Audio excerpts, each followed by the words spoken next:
I am reading. We like to think of ourselves as the Christian West, but there is growing evidence that the centre of Christendom has moved. Africans are running to accept Jesus Christ. It is a scene playing out all across the developing world.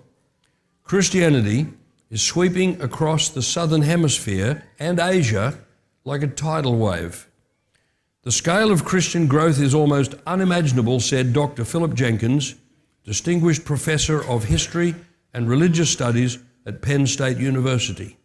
Jenkins shocked and probably panicked some of America's political and media elite with his acclaimed book, quote, The Next Christendom, The Coming of Global Christianity. Jenkins argues the greatest movement of the past century was not communism or capitalism. Do the math, and the winner is Spirit-filled Christianity, or what he terms in his study, Pentecostalism. The modern Pentecostal movement begins at the start of the 20th century, Jenkins said. So say this begins with a few hundred, a few thousand people. In fact, it was less than that. This begins with a few hundred, a few thousand people. Today, you're dealing with several 100 million people, and the best projections are by the 2040s and 2050s, you could be dealing with 1 billion Pentecostals worldwide. By that stage, there will be more Pentecostals than Hindus. There are already more Pentecostals than Buddhists. Jenkins says in just 20 years, 2/3 of all Christians will live in Africa, Latin America, or Asia. Back in 1900, there were about 10 million Christians in Africa, representing about 10% of the population. Today, there are 360 million. Did you get your head around the number? From 10 million to 360 million, representing now just under half the population. That is one of the most important changes in religious history. Did you hear that statement? That is probably the most significant change in religious history in the history of the world that's just occurred in your lifetime. And the local newspaper never told you.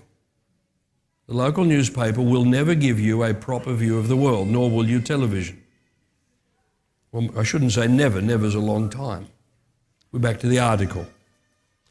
That is one of the most important changes in religious history, and I think most of us didn't notice it, he said. A lot of people still haven't noticed it. When scandal or controversy hits an American church, the US news media tends to treat it like a worldwide crisis for that denomination. But it is not a crisis for those churches in the developing world. Most of them are not gripped by debates over homosexuality or abortion.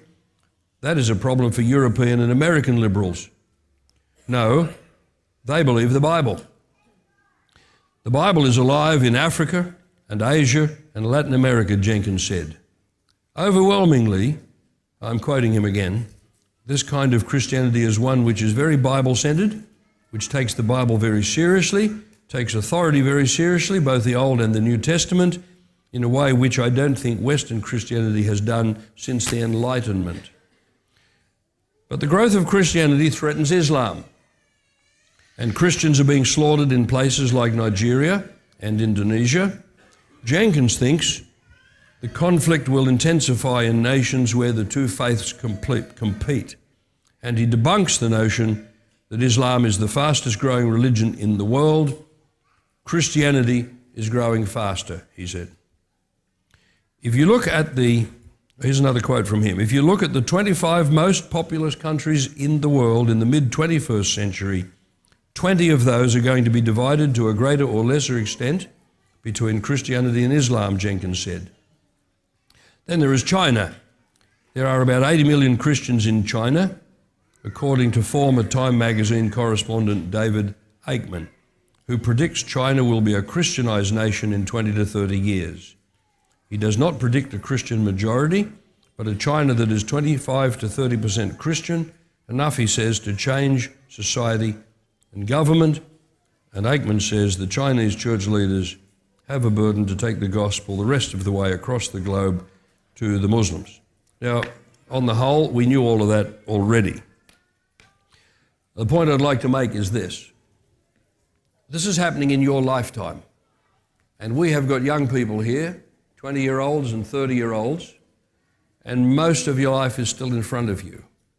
Could I say, the world has changed a great deal while you were growing up, and it will continue to change a great deal more in the next 20, 30, 40, 50 years that you're going to live.